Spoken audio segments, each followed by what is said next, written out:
Is Dr. Nahar here? Dr. Nazmun Nahar? No. Dr. Guinea? Chiampolo? Paolo? What's... Okay.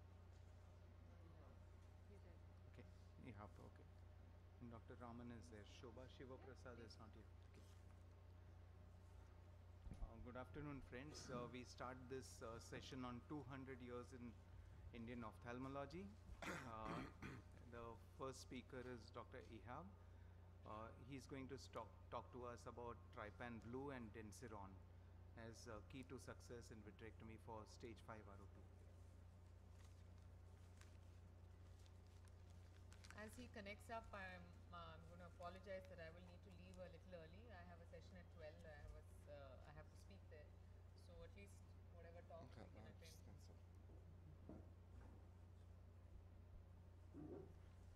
So, Mr. Chairman, co-chairs, gentlemen, thank you again for the, this will be the last talk for this fascinating AIOS meeting. Well, I'm taking the stage 4 and 5 ROP beyond the results, how to optimize your management. Stage 5 is a tractional retinal detachment where the macula is on in 4A and the macula is off in 4B. Stage 5, where we have this is still stage 4. Despite the successful treatment, the left eye here was lost, and the right eye, the retina was flat with gradual dragging, as you could see, of the fovea towards the fibrovascular proliferation. And it has to be treated by lens-sparing vitrectomy, and you can see the differences after vitrectomy, where the posterior pole and the macular area has come back to normal position with a 0.4 vision despite high myopia. This is the only eye, and I would say if we would have left the eye with the fovea being dragged into fibrovascular tissue, definitely it would have been a much poorer vision patient. So in 4A, is it worth to interfere? I think it is, because with the dragging of the macula, definitely there is definitely a great degree of amblyopia, and with intervention, the traction is released. The posterior pole with time is kind of function is restored, and you could see here with time the unfolding of the folded retina results in decent results regarding visual acuity. This is the before and this is the after. So the RPE changes are much less. We can definitely delineate the nerve, and the dragged macula over the nerve is released from the traction by being involved in surgery. Stage 5 ROP is definitely a stage we hate to see because of the advanced disease. This child not only had leukocoria with the dragged retina, but also signs of severe ischemia, the ectropion irides, and the exposure of the ciliary processes. Having nothing to lose, this was one of the very first and early vitrectomies in the early 2000s, and to my surprise, to my personal surprise, the retina could be attached with an ambulatory vision. Note the ischemia that is present, but the patient, despite this head, could move around with glasses, with aphakic glasses, and some visual rehabilitation. These are some of the results of the different type of stage 5, where the vitreous and the fibrous tissue is kind of encasing the retina that is sitting and stretched in the posterior pole. After removing the stalk and the cellophane membrane that engulfs the retina, the patient come with ambulatory vision, and we could differentiate and identify the posterior pole as well. So I would label this as the eye and the other eye of this poor child. We really cannot identify which is which if we look at this level. And this is how it looked like 8 months after surgery, successful surgery, with still ambulatory vision. Those kids could really move around and could see and could come to take your, to shake your hands and move around freely. So what are the difficulties? Where to place my incision in those tiny eyes? Well, it's been really resolved from 0 to 6 months, 1.5 millimeter from the limbus. This is the red cam picture of an operated child at the end of surgery. You can see the sclerotomy incision, the ciliary processes, and the ora serrata laced here. From 6 to 12 months, you insert your sclerotomy at 2.5 millimeter, 12 to 24 months at 3 millimeter. And we use different methods to identify the ciliary body, the pars plicata and the ciliary body. One of those is the trans-illumination. The Catrini really label those. Also adjust your position. We really don't have to sit in the way we used to sit at the head of the patient. Sometimes we go nasal, sometimes we go temporal because of the placement of the sclerotomies and the ease of management of the posterior membrane. So if you don't have to really to stick to the rules, because in those tiny eyes there is really no rules except of some guidelines of trying to protect the lens. Don't remove the lens and do not induce injury or tear to the retina. And even if you do this, you should not be stopping at that point. So here we're just positioning ourselves way off to be able to go on with the surgery. So remember that the lens is our friend, and the whiteness that exists behind the lens, the membrane, is a membrane, and it's not necessarily a posterior cortical or subcapsular or capsular cataract. And there is usually a plane of cleavage between that membrane that you can shear off the membrane away from the lens without injuring the capsule, even if you leave a residual opacity at the periphery. I think it's much better from the result standpoint to keep the lens for a later cataract surgery if you can go through and have decent visualization. And as you can see here, we can remove the anterior part of the stalk without injuring the lens in this less extensive and even in more extensive cases. And I think it should be one of the daily practices that you go with an intent to remove the lens until you find your way in this extremely tight and narrow space. As you can see here, definitely this was successfully achieved, and the lens is clear at this point. It's important in reoperation case. This is a reoperation case to identify the posterior hyaloid and to dissect and remove the posterior hyaloid. One way to do this is sharp dissection.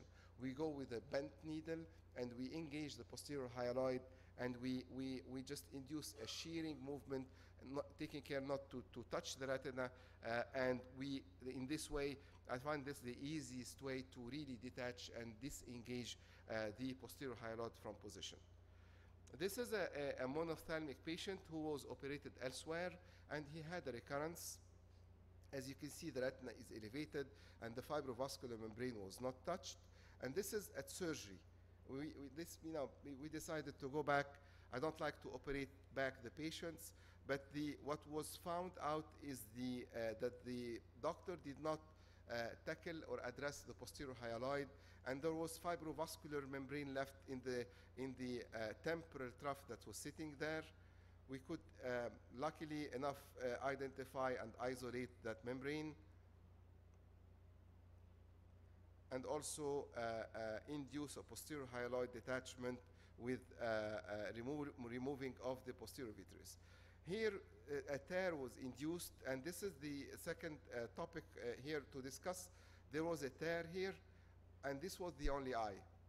What I could think about is to use the Densiron, the heavy silicone oil, to tamponade that retina after removing the posterior hyaloid, because this is another issue of properly removing the posterior hyaloid.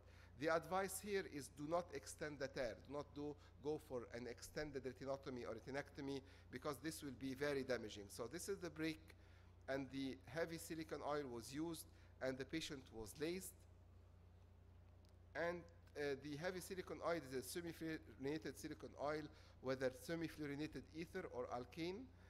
With silicone oil, it has a very unique molecular design, heavier than water, highly resistant against emulsification, and ideal for inferior pathology, and it is 25 gauge compatible. So this is how the eye looked like with the Densiron in and after Densiron removal. We could achieve success despite recurrence, despite having a retinal break at the very far periphery. This is another example of a case that was really advanced with the Densiron in at the time of removal. Other example of successful retinal reposition cases, and the Densiron really just put the posterior pole into and the macular area into position. Here the patient had a peripheral recurrence, and the very back of the eye was really flat. So even the peripheral recurrence could be readdressed at the time of densirone removal, which goes up for the densirone extra to up to 3 to 4 months. In here, as you could see, the posterior pole is in place, the macula is in place, but due to the peripheral recurrence of adhesion, there was some adhesions of the retina into the membrane that were the newly formed membrane or the recurrent membrane that was really dissected, and Heron injection with removal of most of the membrane allowed better handling of the retina. We use also trypan blue as a unique dye stainer to the recurrent fibrous tissue, and that allowed really visualization and discriminating the fibrous tissue from the retina, from the very thinned out retina in this patient, and in many other patients as well. And we could really achieve a better release of the peripheral traction and better appositioned posterior pole in those instances. Still, patient can regain ambulatory vision. So from 2006 to 2012, we operated 120 cases of ROP. 80 of those were stage 4. We could successfully spare the lens in 60 cases with an anatomical success of 80%, and those are really failure. Whenever you use silicone oil or failure, frank failure, those are really failure. Stage 5 ROP, after the introduction of densirone, the success definitely improved. And I think the idea of, if you have to remove the lens, keep the retina way back from the lens until the RPE pump or whatever works to the better of the patient is a good idea to maintain this. We're still evaluating a decent number of cases, but this is, I think, an innovation in management of those cases. Thank you very much, and I hope these little tricks and tips would benefit Jan. Thank you. I think that was a very interesting. That was very interesting, because we see a lot of stage 4s and 5s even now. I'd just like to invite Dr. Anand to please comment, because he does a lot of work on ROP. What is the take on stage 4 and 5 in the Indian scenario, since you have a lot of experience? Dr. Ihab, of course, great work and great results too. I think, do you have any experience with plasmin-assisted vitrectomy? The plasmin for posterior vitreous detachment, yes. You mean, inducing. I know how it's done, but I don't think it has a real role, because if you think about it, the microplasmin that is used to induce a PVD is working in less and less of those cases. So here you don't have as an adjunct, intraoperative. Not you inject it intraoperative, you wait an hour, and then you do that. I talked to Michael Tracy about this, and I really don't think it would do anything. I wish something would be injected and the membranes would go away. But with the heavy stroke and the heavy fibrosis and the inadequacy of a place where you can inject 1 cc of plasmin, I don't see how it possibly can work, Yani. Right, because I don't have any personal experience, but I trained under Dr. Tracy, so I've seen some of those resurgeries do a little better when he waits, and the membranes come out much more easily. Actually, in our country, very few people are doing stage 5. Many are doing stage 4s.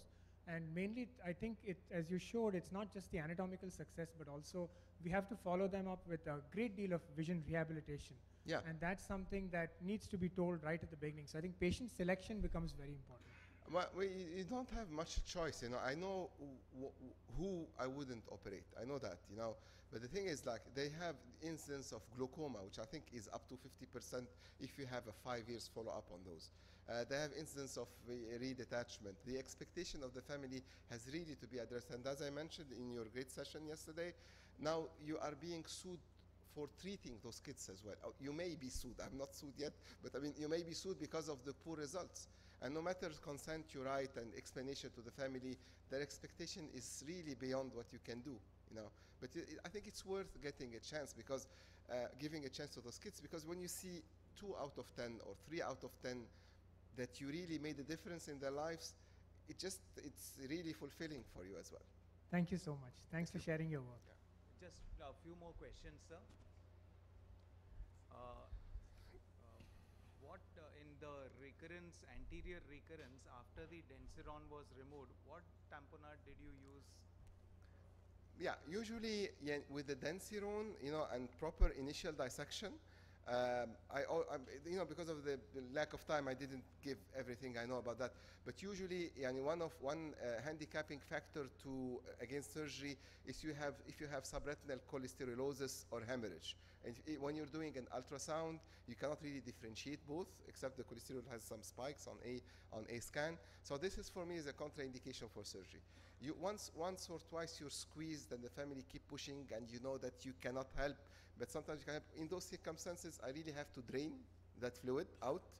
You know, I think it's a good practice to do this. It will give room for the densirone to spread the retina, to flatten the retina, not to the back of the eye. This is not your goal. The goal is to put a weight to prevent the retina from anterior proliferation. So the trypan blue, you know, which I didn't show as well, would help you to go through the small tiny membranes without injuring the retina. You know, because sometimes if you work in the periphery with a thin retina, you really cannot differentiate and end up by having a break. You know, so I tried every dye. You know, I tried everything on the market. The capsule trypan blue is the best to really show you the tiny membranes, the little adhesion, the bands that will keep the retina together. So if you go initially for that, behind, so you left the densirone behind, is it? Yeah, I leave it for the densirone extra is for 3 to 4 months. The densirone is for a month maximum. I haven't seen toxicity or excessive inflammation from it. When I go for the second time, I rarely reuse. I have never reused it actually. I leave some Helon, and the Helon GV is quite enough. If it's meant to succeed, it will succeed this way. A question to Anand is here or gone? Okay. Thank you. One more question. Yes, sir. I mean, it's open to the audience as well. Any experience about use of atropine for you know, prevention of rapid progression of myopia in these ROP patients, treated ROP patients? The myopine, you mean the? Yes, Well, yes. this is very interesting because I saw one of the companies here having the drops used. I haven't, but I have the idea of using it now once it's really available as a product, and maybe manufacturing it in Egypt as well, because I think the range of myopia is far beyond -2 to -6, and it comes really early within the first year or so. So it's worth trying, I think, because of the study has shown that, and it's FDA approved, and we'll look into that. Definitely look into that. Thank you very much, Dr. It's Oh, been you a have pleasure. some questions? No, excellent videos. Yes, Very good. superb Thank videos. you. Thank you very much. Thank you. Okay. Thank you. Thank you. Is there anybody else here? Any speakers, please? Yeah, Yeah, please. please come. As per your turn here. Yes, yes. No, it's your turn, sir. Dr. S.V. Raman will speak to us about ochriplasmin and chemovitrectomy, and whether the enthusiasm with those is waning now.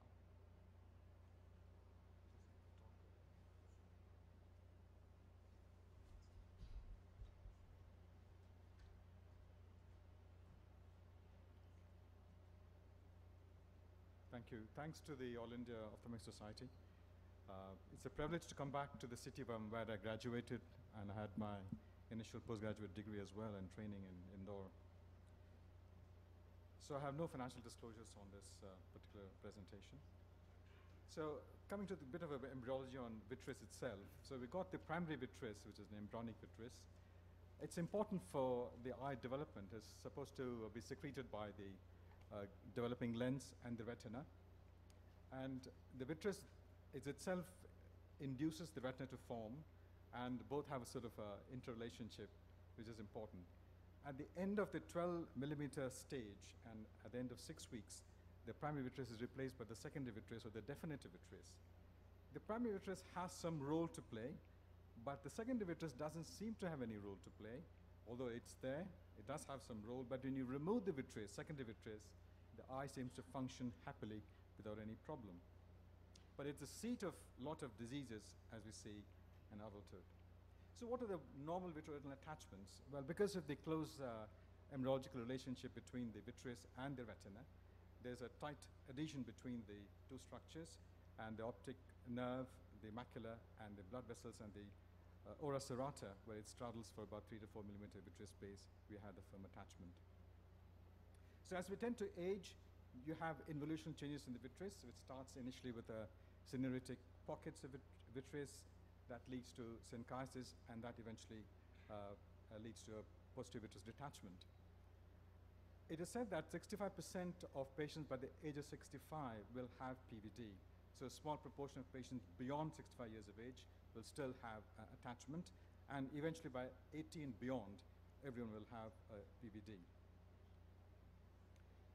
With the advent of OCT, our understanding of the interface between the retina and the vitreous has become much more easier, and we have understood a lot.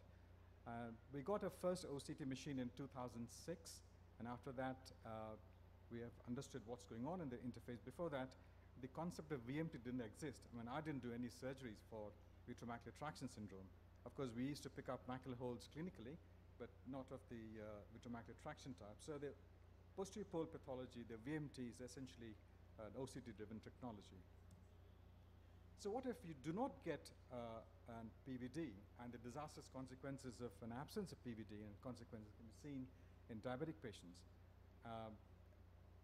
In the past, we used to be taught that when you do lasers in diabetic patients, it induces PVD. And that's not the case, which I see. In patients who are diabetic, there's a very tough attachment, and even in spite of doing adequate laser, you don't see much PVD in those patients. And the deleterious effect of a PVD can be mitigated if you give a drug which can separate the vitreous from its attachment to the posterior pole. In the peripheral retina, of course, when you have a PVD, you get a horseshoe tear with a vitreous-retinal detachment with a vitreous hemorrhage. You don't have OCT which can look into the peripheral retina, but you do have scanning of the posterior pole exclusively. So hopefully, eventually, we'll have imaging technology with peripheral retina, and we can treat them if that's needed in the future. So what is vitrectomy? It's a pharmacologic agent to induce posterior vitreous detachment. And at the moment, you have got only one agent called ochriplasmin, which is marketed. There are the synonymous terms used for the terminology chemovitrectomy as enzymatic vitrectomy or pharmacologic vitrectomy. So what are the advantages of pharmacologic vitreolysis? Well, the advantage is it can be done as an outpatient procedure. Hardly takes a few minutes to do. It's just like an intravitreal injection. It's an in and out procedure, and within 5 minutes, everything's done. The patient can go home. Hopefully, it's a quick recovery. Shouldn't take a lot of time. Patient go back to work. And it's a minimal side effect, if at all, with the drug. We'll come to that later on. And the cost. If it's a cheap drug, then obviously, a pharmacologic vitreolysis has a big advantage over surgical vitrectomy. Surgical vitrectomy, of course, the patient has to be admitted as an inpatient, or he doesn't stay in the hospital. For example, all patients who have vitrectomy, they're discharged on the same day. But the recovery is prolonged. It takes about 4 to 6 weeks. They need to have put drops into the eye. The side effects, of course, of the modern instrumentation technology is very minimal. And compared to the pharmacologic vitrectomy, if it's cheaper, then maybe it has a role to play. So the two phase 3 trials, the microplasmin intravitreal injection 6 and 7, studied in North America. And the comparator was a normal saline. And the success rate of inducing PVD within 28 days of injection was about 26.5%. When you compare that with the comparator, there's a significant p-value. So on that basis, it looks good. But the absolute success rate is just about 26%. So it's about 1/4. A quarter of patients will have PVD, but not more than a quarter. So the success rate, in my view, right from the start, was very poor. Nevertheless, the United States Food and Drug Administration approved the use of ochriplasmin in 2012. The European Medicine Agency gave marketing authorization in 2013. And in England, the National Institute of Care and Clinical Excellence appraised the drug, and the tag was published and implemented for use in the National Health Service in 2013. So ochriplasmin is actually a microplasmin, and it's a truncated form of the larger molecule plasmin, and it's obtained by the recombinant DNA technology. How does it work? Ochriplasmin is basically a proteolytic enzyme. It works by acting on the cellular adhesion molecules, laminin, fibronectin, and collagen, thus causing dissolution of the protein and posterior vitreous detachment. So we did a research. In fact, in the southwest of England, in our unit, we are the maximum to use. We used about 46 vials of the drug till now. In the southwest of England, the other units do not use ochriplasmin. So we did a study and looked at it, and we found that our success rate was about 36.3%, which is slightly bit higher than the FDI approval, which was done after the MIV1 studies. And there are a few things which is reinforced by the study, that patients who are pseudophakic, it doesn't work well, and patients who are above the age 65, it doesn't work well either. But what we found out in our study was it doesn't work very well in patients who have had previous anti-VEGF drug. So it was a significant p-value of 0.006. So we looked into the drug utilization in our own department, and we found that there's a downward trend. There's a maximum usage in 2014, and then successively the drug usage has come down, and last year we used one drug, and in this year we hardly used any, although we are quite early in the year. We looked into the PubMed to see how many publications are there related to ochriplasmin. And if you look at it, there's a peak in the year 2015 to 2016, and after that there's a downward trend, and I've seen no publication, at least in the first part of this year. What I did was I contacted the corporate office in England to find out the sales figures and profit, to see is there any trend towards the sales. They did not divulge the drug utilization in Europe for obvious reasons, but they said that they can sort of share with me the sales figure, which is in the public domain. And if you look at the sales figure as well, the profit is sliding down successively over the years. But what about the cost? In the National Health Service, we compared the chemovitrectomy cost versus the surgical vitrectomy. The ochriplasmin drug itself cost about £3,000, but the whole procedure would take £3,551. And you compare that with the surgical vitrectomy, it costs around £2,133. The chance of inducing a PVD with ochriplasmin is about 25 to 35%, whereas with a surgical vitrectomy, you're pretty much sure that you can get 100% posterior vitreous separation. So, what's the future? Should we bid adieu to ochriplasmin and say goodbye from 2013 for the limited service to mankind and 2013? Well, not yet. Seems to work in a small subgroup of patients, but who are they? But need to identify that small subgroup. But does the cost justify the use of ochriplasmin? Sorry. It's difficult to say, but I would like to thank you all for listening to me, and also thank my medical school when I graduated about exactly 30 years back. Thank you so much. Thank you, Dr. Raman, for a That very was an nice excellent talk, yeah. I'd like to know whether in your experience the risk of complications like retinal tears is more with surgical vitrectomy or with ochriplasmin? Personally, with microplasmin or the ochriplasmin, I've not seen any case of detachment, not at all. The two reasons, there was a Beavers group, the British and Ireland Association of Vitreoretinal Surgeons. They sounded that you should not be using or use it with caution, because there was a reported retinal toxicity with the use of ochriplasmin, but personally I've not seen any. There was one patient who complained of decreased vision, who had a persistent entopsia, but persisted for about a year, and after that it subsided very well. So personally I have not seen any side effects from ochriplasmin. I might have an explanation for why the curve was 14 to 16, and then it went back. I think with any new product, everybody gets excited. Exactly. And I think the advertising machine is beyond the reasoning of the doctors. That's right. And then you start to realize that those guys make more money than we do, Yes. So why so? I know. And the example is very, very lucid with Lucentis. Yes.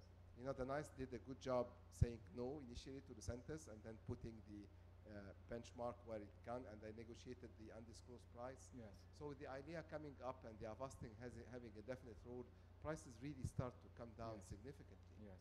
And I think we should not be pharmacologically driven, Yes. and we have think about things more rationally, or making even more money than they do, because it's not justified. Well, I think absolutely right. In fact, I gave a talk yesterday about how the pharmacy is driving the medical field and the way you utilize the drugs as well.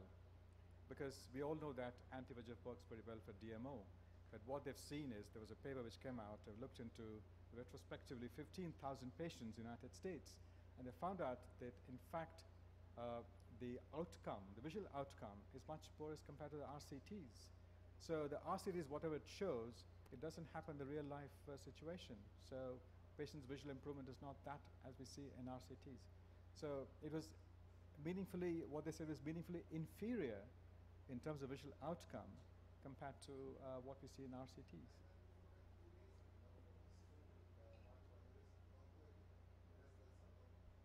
Yeah, yeah. Dr. Raman, do you, So if you- can I have a question? Sure. Did you encounter any incidents of that lens subluxation or zonular weaknesses or? One patient I operated who had ochraplasmin, and he had 2 or 3 clock hours of zonal dehiscence. But I think I blame myself as a surgeon for that rather than ochraplasmin. So I don't think the ochraplasmin did the zonular dehiscence. And did you do an ERG in all of your patients? Pardon? Did you do an ERG in all your patients? No, no, no. They had a visual improvement. As I said, one patient had a persistent entopsia. He was complaining of like flashes in front of his eye, but that all settled in a year's time. And the patient was very subjectively happy. So if there are no adverse effects, as you said, then if cost is the only issue, I would say that it's worth the try. If 25% of the patients do improve, you could still go ahead and do a vitrectomy for the remainder. So Yeah, but I think one of the reasons cost is an important thing in National Health Service as well, because at the present time, because of the Brexit, that's what's happened in England, the National Health Service is not getting enough funds. So the commissioners, they try to put a question as to say, why are you using this drug? So if you have something, the patient has to go through procedures. One, you give an injection, it doesn't work. And as I said, it works in some patients, but that's a very tiny group. But who are they? We don't know. So in that case, why should you add up to the amount of investment that you have on a single patient? yeah, that's right. But vitrectomy does cause cataract earlier. At least that much we know. So in a phakic patient, it would make little more sense to I in choose- fact, if a patient is beyond 40 years of age, I do a phakovitrectomy. So there the cost has gone up anyways. Well, the cost is going to add up, but the tariff that is worked out if you do a phakovitrectomy is less than doing a separate phacoemulsification along with vitrectomy. So that's how it's calculated in the National Health Service.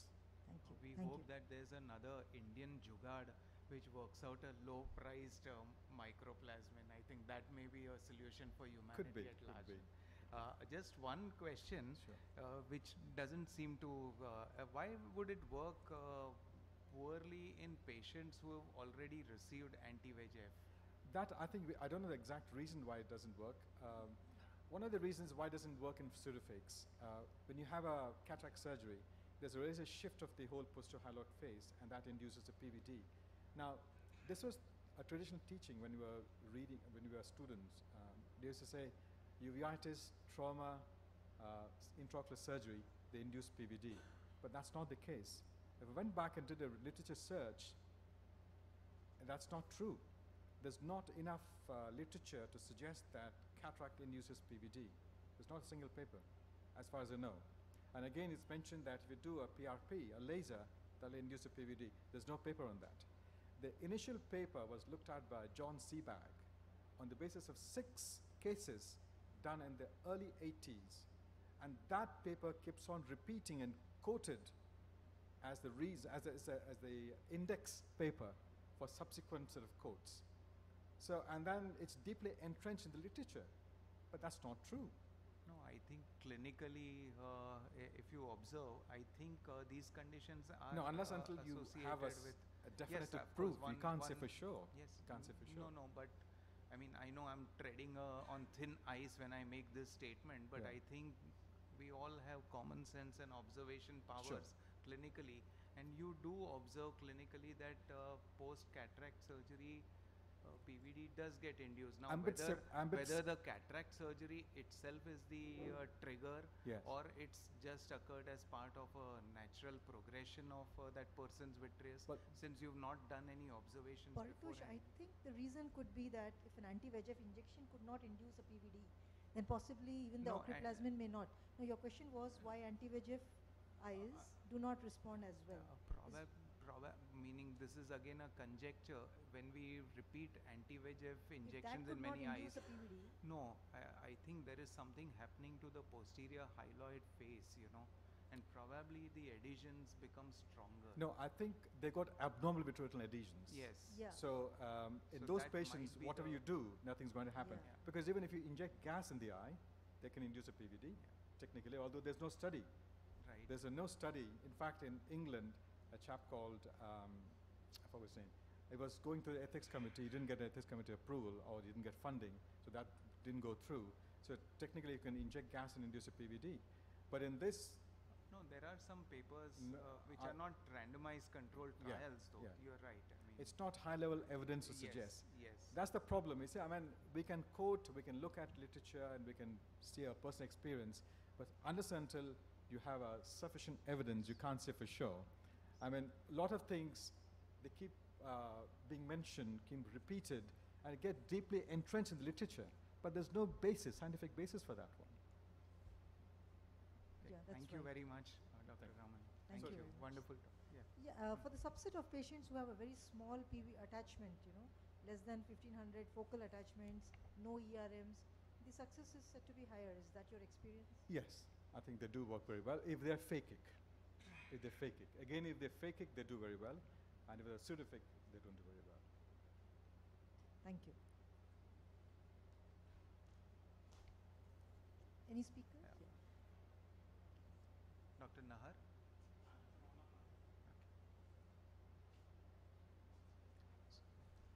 Dr. Malik will talk to us about endogenous endophthalmitis due to an intravenous injection. It will be difficult to follow up these presentations. So I'm Dr. Muhammad Ibn Abdul Malik. I'm from Ispahani Islamia Institute, Dhaka, Bangladesh. So I'll be presenting endogenous endophthalmitis due to intravenous injection, a review of 3 cases. So a little bit of background for this. In Bangladesh, in our rural areas, we have where the doctors are less available, we have a concept of village doctors. So they have a quite common practice that when otherwise well patients have weakness, fatigue, or random complaints, they just randomly give an intravenous infusion of saline. I don't know whether it's the electrolyte gain, but the patients feel better, and it's actually a much more common practice than I realized after seeing these patients. So that's the background to this presentation. I have no relevant financial conflicts of interest to disclose. So the first patient I'll talk about was a 28-year-old female. She had a dimness of vision for 16 days in her left eye with mild redness and pain, no associated symptoms. She had a mild fever at presentation. There was no history of trauma. So she had a history of receiving an intravenous infusion 2 weeks prior to the onset of these ocular symptoms. She had no history of diabetes, hypertension, or any other known systemic disease.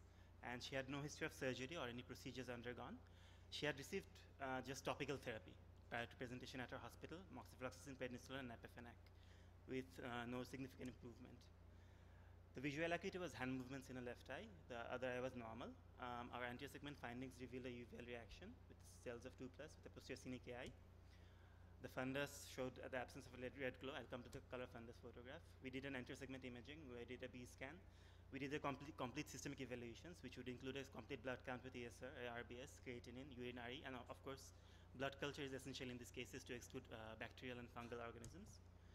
So this is the, I don't have a pointer, but you can tell that there was a UVL reaction, and there's a posterior scenic eye with a festooned pupil. And you can see the reflex is pale.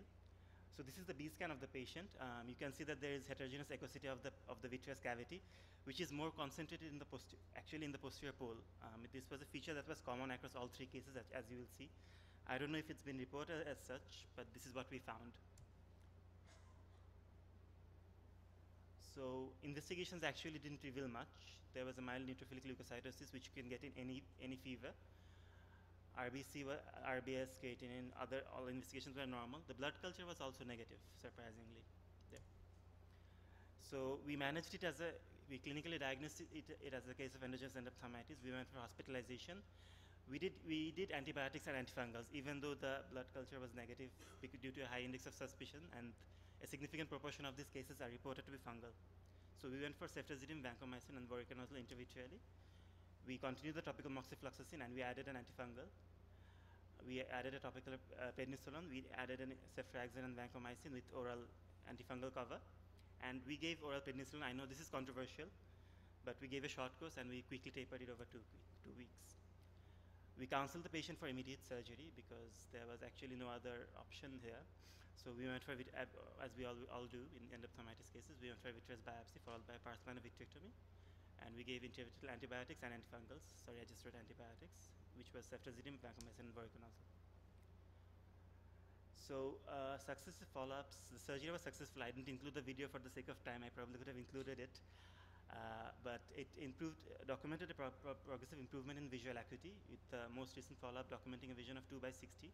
The patient unfortunately developed an ERM following surgery, but due to her phobia, she didn't want to go for ERM peeling. I'll show you the color fundus photographs. We stopped the systemic antifungals after 1 month because there was no evidence, and the vitreous tap was also negative for both bacteria and fungus. I know they say to continue it up to 6 weeks to exclude an occult infection, but and we also slowly tapered the topical steroids. So this, you can see that there is a thick epidermal membrane over the macula. So this patient had a vision of 2/60. We actually advised ERM peeling in this patient. I'm sorry I didn't include the OCT in this, but the patient actually is unwilling to go for any further surgery. So this is her last follow-up as we documented it. The B scan looks very clear. Didn't really show the. So case 2, I'll just go in short. It was also a 26-year-old female, sudden dimness of vision in the right eye for 7 days, and this was also 1 week following administration of normal saline. She also had no other significant history, and the visual acuity was hand movements only, and we also went for a similar management protocol. So this was the anterior segment picture. You can see that there, in addition to the reaction, she had a fibrinous hyperpion in the hyperpion. So you can see that this B scan is also quite similar. There is heterogeneous echogenicity, which is more involving the posterior closer to the posterior pole. And the color fundus, we can see that there's something that is predominantly involving the posterior pole. That's why we took this picture. I think I missed one patient. Sorry. This is the third patient. It was a 28-year-old male. There was sudden dimness, was similar presentation, sudden dimness of 7 days, 2 to 3 days following administration of normal saline. No other, so these patients say that they got normal saline. That's the history we got, so that's why I wrote it as such. There was no other significant history. There's visual acuity was light perceptions only, and we also went for a vitrectomy in this case.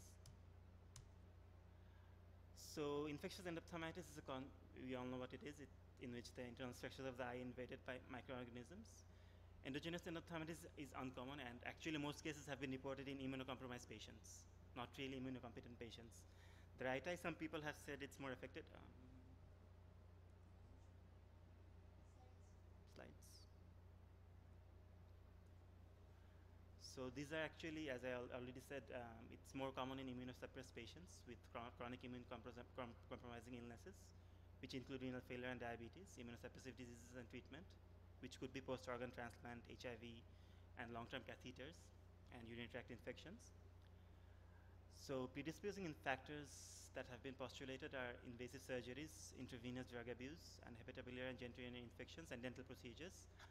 A group led by Esman et al. Found parenteral alimentation as the most common risk factor. However, that was mostly in a series of immunosuppressed patients. So as you can see, there really isn't a whole lot of investigations other than systemic ones that we can do to diagnose. It is essential to exclude a systemic illness. All the patients were referred to an internist after our surgery. I didn't mention that. And management should be in coordination with one to exclude anything that we might have missed. The investigations that we do are the ones that I already mentioned. vitreous and aqueous step is important. PCR is actually quite important in these cases. Unfortunately, due to limitations of our setup, we are unable to send all samples for PCR. It's both a case of cost and availability, unfortunately. So we go by our gut in a lot of cases, and that's why we went with the bacterial and antifungals. So principles of treatment as with any endophthalmitis: to find and eradicate the source, to treat the disease. If there is only choroiditinitis, a lot of people advocate systemic therapy without vitrectomy. But vitreous infiltration, like vitreoretinal surgeons usually have a low threshold for vitrectomy. As it decreases the pathogen load, it decreases inflammatory mediators, allows sampling, and is thought to speed up the visual recovery. So notice I only spoke about the visual recovery of one patient. Unfortunately, neither of the other patients recovered their vision. That's why we like to speak of relative successes. We don't really like to talk about patients who don't regain vision. So only 1/3 of the patients actually got back useful vision, even with early vitrectomy. So the challenges in early identification and intravitreal treatment. Systemic therapy is essential. Pars plana vitrectomy has a diagnostic as well as a therapeutic role, and visual acuity, systemic debility.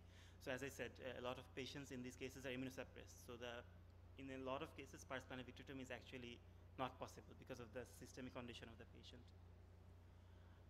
Although rare, we recommend that early diagnosis and management should include early vitrectomy, and referral to an internist is mandatory for ancillary management. I thank you for your attention. Thank you. Did you send at least the aqueous for smear culture? Yeah, if we sent for culture and TAP. So none of the cases revealed anything. Neither the blood samples. Neither the blood nor the blood that was unusual. Uncommon. Yeah. But in many of these cases, the saline itself might have been used and the tubing for multiple patients. Probably. Even the needle perhaps, or even their skin cleansing before that may yeah, not be because okay, it's not in very hygienic conditions. Yeah, so it's a very possible thing. Yeah, sure. Yeah, thank you for the very nice presentation. So you are suggesting that the injection would have an effect on the endogenous endophthalmitis, right? Yeah, because we didn't find any other risk factors, because these patients were otherwise immunocompetent. They were healthy patients. Okay. Like they were feeling a bit So weak. how would you explain that this can happen a week after, or 3 days after? Or I know the timing. It's the latest we found was 2 weeks. So I'm not sure. I'm sure there's a time for replication of. It depends on the immune status of the patient. So the pathogens would obviously have to replicate in the blood and go to the eye. So I'm not sure whether that's responsible for a variable time course. So I think the way I think about it, it's like an embolus inducing a set retinal artery occlusion. yeah. So if I have an injection 2 weeks earlier, and or due to an infection that is there somehow, so maybe this is the organism and this is the rare endogenous endophthalmitis case from it's the infection. difficult to differentiate. The main reason we thought that to be the cause is because these patients were pretty thoroughly investigated. They had chest x-rays. Like we actually didn't find a focus of infection anywhere. They were sent to an internist. So that's why. And the time delay could be due to, different patients have different immune status. So it could be that the bacterial load, when it increases to a sufficient amount, it creates the They endophthalmitis. presented to you that late, I think, isn't it? Yeah. So did you have an exact account of when the vision started dropping, or Yeah. did they see any floaters or something? Because one of them, I think, came in 2 to 3 days. No, all of them had the vision drop was actually quite within 2 to 3 days. Yeah, Because the so- first case it was on the third day. On the third day, all the others were 2 days later. So the seeding occurred In that time, probably. See, I see a lot of these patients because I'm in a hospital where there are a lot of internists and a lot of specialties. So I have found almost 50% of the patients have no predisposing procedures, interventions, surgeries, or even immunocompromised status, no. Almost 50% of them are young, healthy, in 20s, and they just come with a sudden onset of retinal abscess or endophthalmitis, and we are never able to find the source. Blood cultures are always negative, and in these patients we are not able to find the source. So other 50% are immunocompromised. That is one. Two is, in a large proportion of these patients, the routine culture and smears are negative from the vitreous, aqueous, everywhere. So PCR also, an additional 20% can give you a organism. But in the rest 30 to 40%, you don't get a organism even on PCR and nucleic acid analysis. And third is, these are not rare. These are not rare. In the severely sick patients, this is not a rare problem. But as you said, this gets buried among the other problems and you're not able to identify or operate because they are so serious. It's not rare. 4 is, it's generally very serious. It's not as simple to, it's not as mild or moderate in severity as we may have exogenous endophthalmitis. Many of these have poor prognosis. They do not respond to repeated surgeries as well. And the 5th point which I have found recently is that they very rapidly go into neovascularization of the iris And it might mislead you into thinking that you are dealing with a vascular problem rather than an infective problem. But because you would have seen the patient earlier, before the new vessels came in, you do know that this was an infection. But if you see the patient after the new vessels have come, you really don't know whether you're dealing with a NVG. Yes, I've had that. So in endogenous endophthalmitis, if you see NVI, it's actually a result of the inflammation, infection, and not primary vascular pathology. So these are the things which I have seen. I agree with you. Now, I have a hypothesis for these young patients. Probably there is a transient dip in their immunity. There is some point of time where the watchmen are asleep, and that's when the bugs get in. One factor which I found, I mean, I'm also at a diabetes hospital. So amongst non-diabetics, the important factor has been tobacco. For some reason, it alters the immunity, suppresses it, and has been an important cause in our very small series. Amongst diabetics, kidney afflictions, patients with kidney afflictions are the ones who get maximally affected. So, the tobacco could also be through the mucous membrane abrasions, yes, leading and to dental bacteremia. also. Yes. And in fact, endogenous endophthalmitis has been found very, not uncommonly, from the dental infections. Yes. So it could be poor oral hygiene and microabrasions. Yes. Thank you very much. Okay, thank you. Our next speaker, Dr. Shobha Shivprasad, is here. She'll speak to us on imaging in diabetic retinopathy and diabetic macular edema.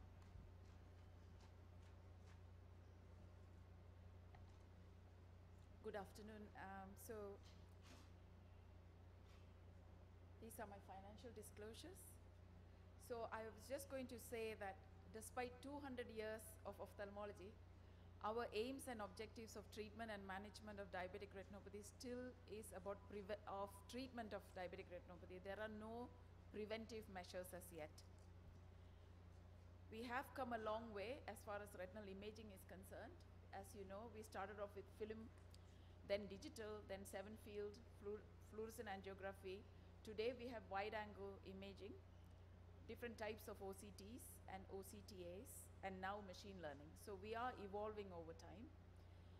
When we started off with ETDRS classification. They are the first ones to tell us how to group lesions for diabetic retinopathy. And that was based on a 7-field color fundus photograph. Today, things have been made simple for us by the International Classification of Diabetic Retinopathy, as all of you know. But things are changing again. With the availability of wide field angiogram, we now believe that there are peripheral lesions outside of the 7-field that may be important. And these are called predominantly peripheral lesions. That is, there are hemorrhages or microaneurysms outside of the 7-field, as shown here. These have 4 times the risk of developing proliferative diabetic retinopathy and progression of diabetic retinopathy. So the question is, should we all be doing wide field color photographs for our patients? Of course, we also need to know that it's an expensive machine. Not everybody can afford it. We are in a stage of diabetic epidemic, so we need to find other ways of grading diabetic retinopathy. And there is a huge interest in now automated grading led by technicians, and artificial intelligence is therefore, it's in front of us now. We may have to accept it very, very shortly. Regarding camera technology as well, we have changed over time from a single field, 2-field, 3-field, and now to non-mydriatic fundus cameras with telemedicine and AI. So that's where we are. So we are sort of imagining that the technicians will take over diabetic retinopathy screening from us. And we also have to change the classification of diabetic retinopathy from the international classification, because the machines cannot learn anything more than moderate diabetic retinopathy. So in fact, we are trying to save money by using machine learning to find out whether the patient has no retinopathy or mild retinopathy. From moderate onwards, either the machine is not detecting it, or legally we are worried to let the machine refine its classification to proliferative retinopathy and sight-threatening disease, because if there is a lesion that the machine will lose or not find, the litigation is still on the person. So We have to be very careful about that. And secondly, there is a high rejection rate as far as smartphone or non-mydriatic cameras are concerned. So none of these come in the papers. They always say artificial intelligence is very good, but only on well-defined, clear quality images. When you have all this together, then we have to decide whether it is cost-effective or not. But we are going down that route. Now, we said that for ETDRS classification, we grouped lesions together to get mild, moderate, severe, and you don't need to see, I mean, you know the lesions. But what is happening now is the lesions are being teased apart to see which of these lesions are at greater risk of developing proliferative diabetic retinopathy. So this is a very recent article. It shows that patients with venous beading almost 8 times higher risk to develop proliferative diabetic retinopathy compared to IRMA. So you will see that within severe NPDR, we are now trying to say that in that there are some lesions that are more at risk of developing proliferative diabetic retinopathy. And in this paper, it is the venous beading that's mostly at high risk. Arterial narrowing and venous dilatation has also got a lot of interest these days because of machine learning and automated grading. We are able to now say that eye is the window of our health because it is able to predict cardiovascular disease as a result of this sort of automated recording of the arteries and veins. So this is one such tool, but we do need large studies on this to really use it for cardiology. Regarding OCT, we have been chasing cyst for all our life. Whenever we see a cyst, we know it's macular edema, but it doesn't correlate to visual acuity. And now our interest is now back on the outer retina, looking at ellipsoid layer and break in the external limiting membrane. So we are still learning on how to understand OCT.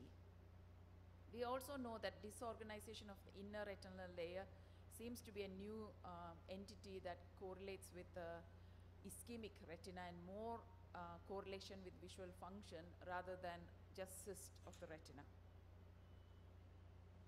We also have OCTA now. Its usefulness is still doubtful, but it's very good as picking up ischemic macula. Regarding microaneurysms, it seems to pick up that the microaneurysms are more in the deeper layers, but not all microaneurysms seen on fluorescent angiogram is picked up by OCTA. So we still do not know the significance of this, whether the microaneurysms of low speed are not detected and therefore are not active enough to produce macular edema. We don't know that yet.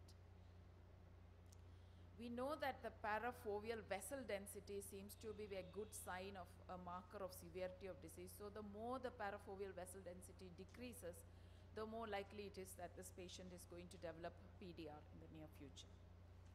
But OCTA at present is very much a new tool and also only specializes towards the macular area.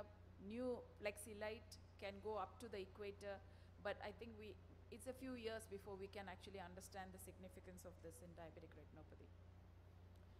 What is the future? We may think that adaptive optics OCTs are coming our way. We don't know what it's used for and whether it will be any better than OCT plus OCTA, but people are getting very interested in that. Another big interest is on oximetry because we believe that ischemia is the result of all the changes we see. We have done a lot of work on oximetry and I don't believe that it is of much value.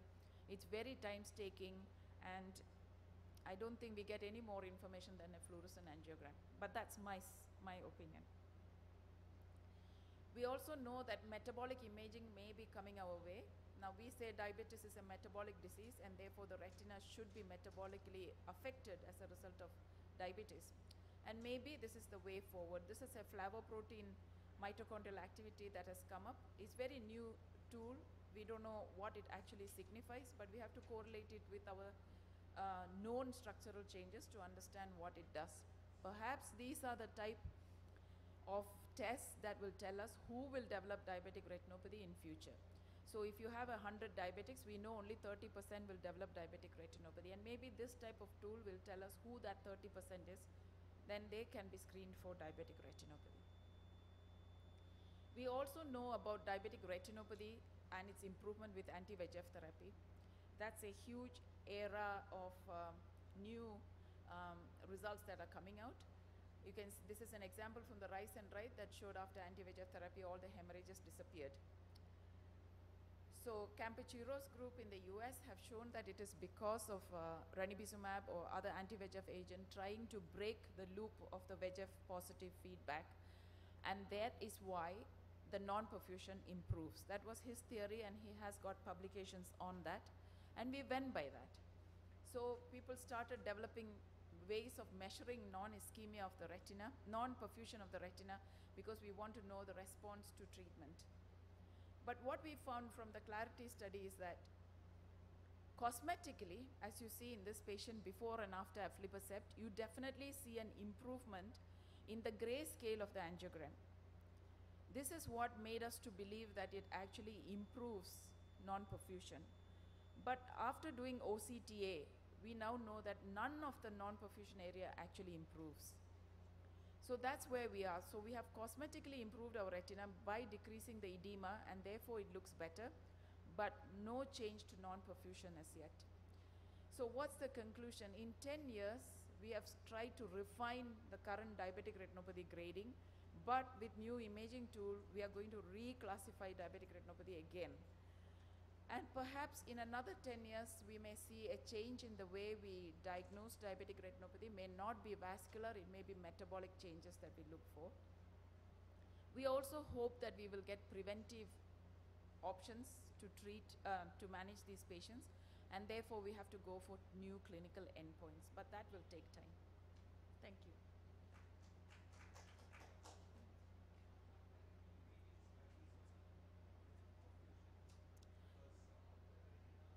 Yeah, it's a very good question. Choroidal vascularity index is the only tool that is available.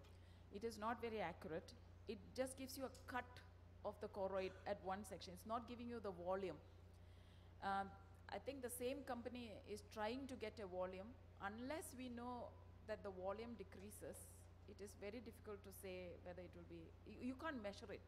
We can, it is not the whole choroid. Okay, diabetic choroidopathy may be not like choriocapillary non-perfusion. It may be also the larger vessels, but no tools can detect it yet.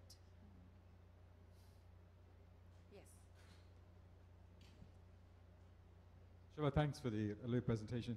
I think I agree with a few things. I just want to point out about the OCTA technology. And I think when we got it, we were the first to get it in Plymouth. So first is I used to think that if you look at the foveal vascular zone, and you can predict if the patient got ischemic macula, and hence the visual prognosis and the visual outcome.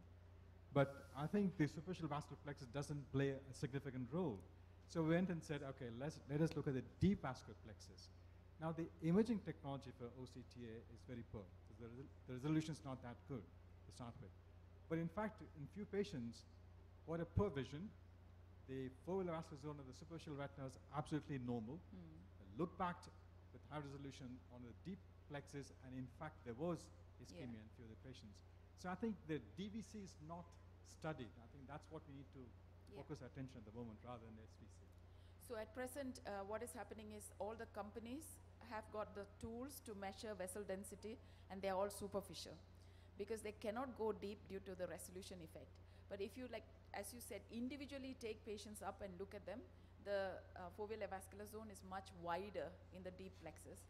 And also we learned now that the microaneurysms are also more in the deep plexus. And we know that inner retinal damage is caused by like PAM lesions, etc., all inner retina. So absolutely right, but I think we don't have the tool now to measure that. Yeah. So you said that we used to focus on the cystoid changes, and now we are more interested in the external layers. That's agreed, but I believe that chronic changes in the inner retinal layers do lead to damage to the external layers, constant fluid presence. So would you not treat a patient who has cystoid changes because No, that information is completely not the way I said. So cystoid changes is a marker of activity, right? So we will treat it, but we cannot predict a patient's vision looking at a cyst alone, right? You do need to look at the outer retina. Our problem with OCT is, at present, these cysts mask the outer retina. So unless you treat it and get the cystoid down, then only you can see the outer retina to define the prognosis to a patient. You still depend on cyst to treat. But to tell a prognosis to a patient, you just say, you have diabetic macular edema, you need to be treated. You cannot predict prognosis on a patient with just cyst. You have to look at the outer retina. Yeah, there are some patients, few patients who do not respond to anti-VEGF therapy. Correct, yeah. So in those patients, would you just, after a few injections, would you just give up and say, okay, since your external layers are good, let's just leave, let's just observe you and not go on hitting? So if they are stable, like their visual acuity is stable, but there is fluid, and you can see the outer retina, I would stop. Yeah. There is no rules on this. It's all based on just experience doing it all the time. I think the crux is the presence of subretinal fluid in many of these cases where you would decide to stop or continue, and the presence of the hard exudates, of course. In a wet retina. In a dry retina, hard exudates, you don't really...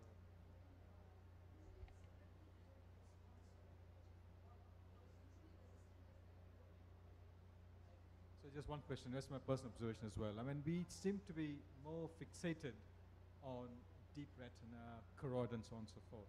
One aspect is the optic nerve head perfusion. We seem to completely disregard that for some reason, and no imaging technology or no intervention of some sort. We need to look into the optic nerve perfusion as well, because we see a significant number of patients who do get non-arthritic anti-ischemic optic neuropathy.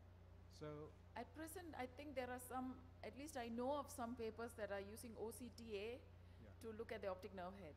Again, same problem, they can only look at the superficial part, but AION, as you know, may not, all diabetics may not be AION, they'll be PION as well, and we can't detect that PION at present. Well, it says PION is more rarer than AION, but even AION, it's fairly common. I mean, type 1 diabetics, they always present with the poor vision.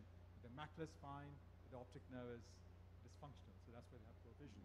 So I think that's one unexplored part of the posterior pole. And we assume it's just the retina. So we need to look into the optic nerve as well. Yeah. No, are there any studies with OCTA about changes in perfusion? Because ultimately the bottom line is the ocular perfusion, both the choroid as well as the inner retina. So changes with exercise or walking and so on and so forth. Are there any such? As far as I know, I don't know. Because I think that would be the way forward to... This OPP, ocular perfusion pressure, has been tested, but that is so inaccurate. No, I'm talking in terms of imaging. So have they noticed any change in, say, I think once you get the deep plexus well identified and measurable, maybe then we can start seeing, but the resolution is so difficult, you know, like they are, I mean, I know all the companies are trying very hard, but we are nowhere near measuring. There are publications coming out as if they did it on MATLAB or other tools. They are getting measurements, but I don't know how accurate they are. I think Topcon is slightly way ahead of the other companies. Topcon, slightly ahead of other companies. We have the Zeiss one, but I think Zeiss is not that good in terms of resolution of the deeper plexus. Thank you very much, Dr. Shobha. And next speaker is Dr. Gita Lisa. Yes, thank you.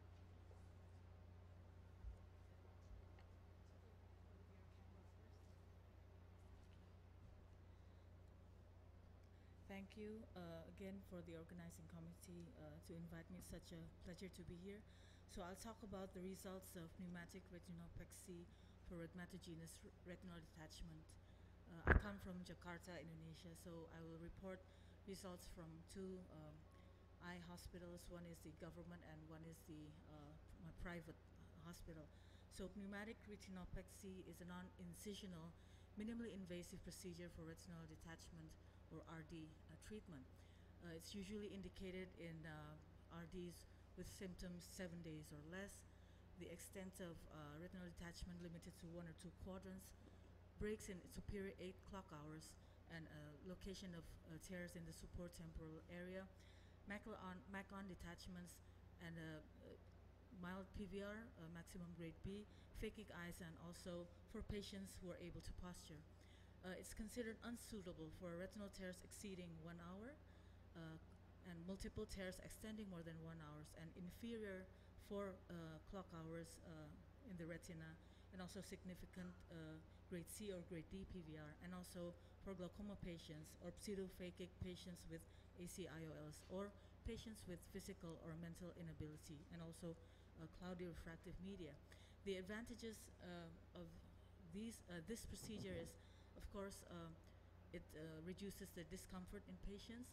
Very simple procedure. It can be done in an outpatient clinic, and it also saves cost. And it may, most importantly, it may achieve high anatomic success, up to 90% with good vision, with strict patient selection. Also minimum manipulation and a faster post-operative recovery. And we must still be aware of complications, the occurrence of new, especially inferior retinal tears. Injected gas can enter subretina, and accidental puncturing of the lens and retina, and also endophthalmitis. So we did a case series to study the results of the procedure in our patients. We want to know the anatomical and also functional success rate. And this is a retrospective study in 2 eye clinics, as I mentioned, in the year 2017 and 2018, with all the patients with complete medical record. So this is our technique. I think it's the same as mentioned in literature. So we did paracentesis and injection of gas in pars plana, a minimum of 0.35 milliliters, SF6 or C3F8, and we did subsequent indirect laser or slit lamp delivery laser in the following days, and top up as needed. And posturing of the patients, we do steam rolling in some cases, and application of post-op topical antibiotics and anti-glaucoma if needed. So these are the results. So during those 2 years, we only did in a very small number of patients, 14 cases.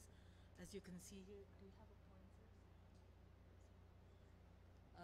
The patients, the mean age is 50, so I think middle age, this is in line with previous studies.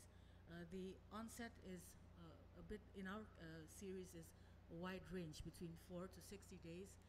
This is a mean visual acuity with Snellen decimal 0.35. Some have still excellent vision, and most of the patients are males. Myopia, in contrary with, is not very dominant in this series, so it's equally between almost equal between the myopia and non-myopic, and mostly macula on, or RDs, and also the location of rake is also mostly superior temporal. Unfortunately, the grade of PVR is not well documented in our series. This is the other characteristics. The follow-up period of these patients between the mean follow-up period is 6 months. This is the final vision, which is 0.2. Some of the patients experience worsening of vision. The vision is stable, or either stable or improved in the majority of cases, in 9 cases. Most of the gas we use in this technique is C3F8, and most of the laser is done through slit lamp delivery. And the attachment rate is 8 out of 14, so around 57%. And the 6 patients who failed to be reattached underwent vitrectomy. And I think, although it's not well recorded, these failed cases most likely is caused by non-compliance to prone positioning. So our anatomical success rate is 57%, and I think this is a bit lower compared to previous studies, if almost not almost the same with the previous studies. Functional success is maintained in 35% of cases, and improve in 28%. There are still patients who, mostly the ones who experience failure of the procedure, had decreased vision of in 35.7% of cases. And this pneumatic retinopexy failure is usually due to surgical failure, the occurrence of new or missed breaks, extension or reopening of original break, and the occurrence of cataract, and which is uncommon. And these surgical failures, the main risk factors, according to Ruthman and coworkers, is pseudophakic status, presence of retinal break greater than 1 clock hour, and presence of grade C or grade D PVR. Other risk factors are visual acuity under 20/60, old age more than 60 years old, more than 2 breaks, and the extent of RD, and also again the status of the lens, pseudophakic or aphakia. In our case series, probably the risk factors for failure are longer onset of duration. As you can see, there are cases which onset extends 1 month. So there's a case who had the symptoms since 60 days. So also poor preoperative visual acuity, undiagnosed PVR, also poor patient compliance to postoperative posturing. So Flaminiano et al. Studied that pneumatic retinopexy success rely on careful patient selection, surgeon familiarity with the technique, and good patient compliance. So this is just some cases. This is a MAC-on retinal detachment with vision still 6/6, female. You can see the small U-tear here, and this is the post-op condition. We injected C3F8 with slit lamp delivery, and we followed up until a month. Condition still remains. This is another case, MAC-on detachment, vision still 6/6. We can see here, this is actually a slightly larger tear, and after the procedure, I think there's still some subclinical RD here, but this area is demarcated with laser. This is another case. I'm sorry, I don't have the post-op. This is also with subclinical RD, and this patient's achieve attachment, and vision remains 6/6. I think this is the last case. This is a male, 48 years, with a superior and temporal RD. I'm sorry if you can see this. This is a small U-tear here. I don't have the post-op picture, but we successfully injected C3F8 gas with, and also did laser around the tear. So I think in conclusion, with careful patient selection, pneumatic retinopexy can give good anatomical and functional results. So based on the number of cases, I could say that in our center, PRs currently rarely perform or underutilized. And of course, our recommendation for this procedure is RDs with onset 7 days or less, macula on, extent of RD limited, maximum 2 quadrants, no significant PVR, and cooperative patients. And we do not recommend these patients for RDs with significant PVR, poor patient compliance, tear at the inferior, and also pseudophakic patients. So thank you very much for your kind attention.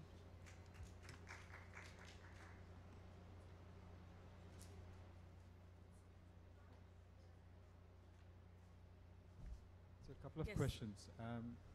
First, you mentioned about the use of 2 gases, SF6 and C3F8. Sorry? You mentioned use of 2 gases, SF6 and C3F8, yes. right? So you mentioned the maximum volume was 0.35 ml, is that right? The minimum, Minimum, I mean, right. minimum, sorry. So how much did you inject for SF6? SF6 actually, these are procedures done by various surgeons. All right.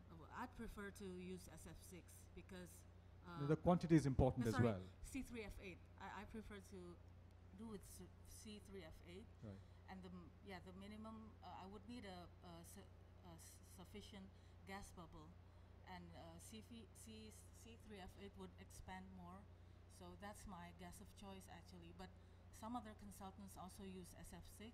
Right. In my opinion, they must inject more amount of gas. No, I think the reason is the volume is important. Yes. Because did you do a subgroup analysis of your success with SF6 and C3F8? What is the subgroup result of SF6 and C3F8? Sorry. I didn't do a you know subgroup analysis. Right. Only 2 cases injected with SF6. Right. But Because SF6 doubles in volume, yes. and C3F8 quadruples in volume. Yes. So that's why you need to inject more gas yes. with SF6, about I 0.6. think in the literature it's advised to put at least 0.6. Yes, correct. Yeah. To in order to form a minimum of 1.2 milliliters cubic of gas bubble. Sure. That's why I was wondering what was the result with the SF6 gas, because the amount was yes, I should. Yeah, I think those are among the attached case, surprisingly. Right. But yeah. And the other one you showed was a picture of a patient who had a paravascular lattice.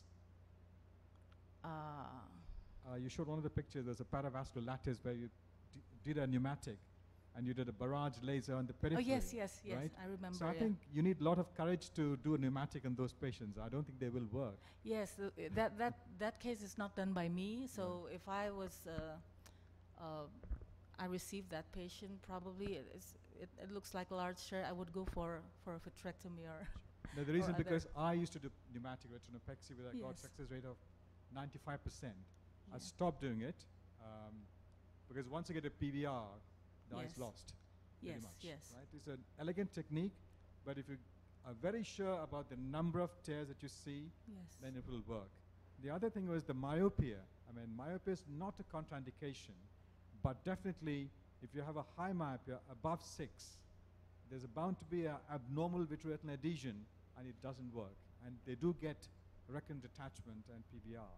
So I just wanted to know what was your cutoff for myopic patients. Yeah, mostly the myopic actually in this case it's any myopia, even the less severe. I mean the mild and moderate myopias are included in my series. Okay, not the Yes. high myopias. Not the high myopias, correct. All right, thank you. Thank you.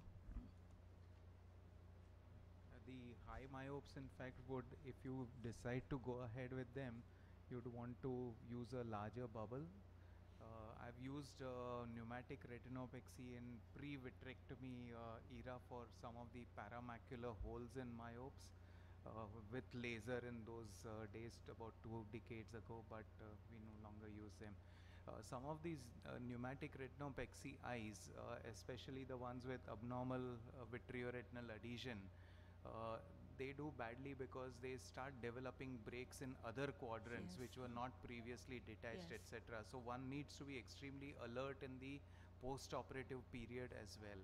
Yes. Otherwise, one is likely to get complex configuration detachments, and then you need to do a vitrectomy in those, and you've already invaded and disturbed the vitreous. Yes, yes. So then PVR is accelerated as well. Actually, I would say that the amount of stress that you go through post-operatively in trying to visualize what's happening, how much is the residual SRF, can you now do a laser or not, where there are new tears, you're so vigilant for so many weeks, and you develop ERMs also because you have not removed the gel, and there is RPE cells now in the vitreous from the tear.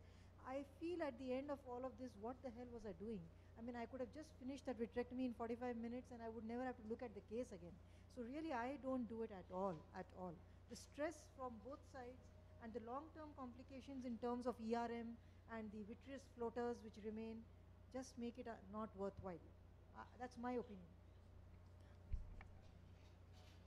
As I said, I've stopped doing pneumatic retinopathy, but I do top up pneumatic in a vitrectomized eye. They Yes. come back with a second tear. Then I do a top-up gas to reattach the retina. That's the only indication. Yeah, or even after oil removal, if you notice a tear and a leaking, yes, it's very useful technique there. Yes, agree. Yes.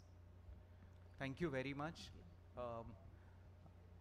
I'd like to thank the audience, all the speakers, of course, and my co-chairpersons and Dr. Malika and Dr. Raman in particular for making an interesting discussion. Thank you very much. Bye.